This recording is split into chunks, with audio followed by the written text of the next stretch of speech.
am ready! GMA Weather, serbisyong totoo ng GMA News. Mga kapuso, kumpara nitong nakaraang linggo, walang malalakas na ulang bubuhos sa bansa, pati na sa mga lugar na sinalanta ng magkasunod na bagyong Nona at Onyok. Base yan sa datos ng Metra Weather.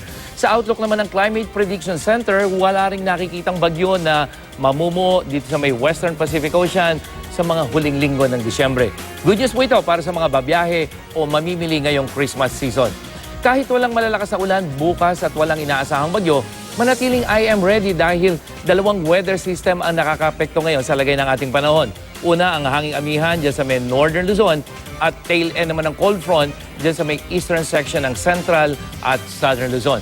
Sa Luzon, asahan ng mahinang ulan sa eastern section at dyan sa may region ng may Maropa bukas ng umaga. Katamtaman ng ulan sa mga probinsya ng Aurora at Northern Quezon pero sa hapon, hihina na ito. Bukod sa ulan, magdudulot din ang amihan ng matataas na alon sa eastern seaboard naman ng Luzon, kaya delikado pa rin pumalaot ang mga maliliit na sakyang pandagat. At dito sa Metro Manila, mababa ang tsansa ng ulan sa susunod na 5 araw, lalong-lalo na sa araw ng Pasko. Posible naman ang mahinang ulan sa buong Visayas sa umaga, pero katamtaman ng ulan dyan sa may eastern section, habang sa Mindanao, may ulan sa eastern section, lalo na dyan sa Caraga Region, at sa hapon, Zamboanga Peninsula at Northern Mindanao ang posible naman makaranas ng mahinang ulan. Mga kapuso, bukas na magaganap ang pinakamaikling araw at pinakamahabang gabi naman ngayong taon dito sa Pilipinas at iba pang lugar sa Northern Hemisphere.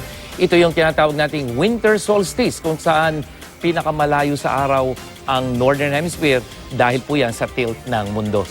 Yan ang latest mula sa GMA Weather. Ako po si Nathaniel Cruz. Magplano para sigurado. I am ready. Serbisyong totoo ng GMA News.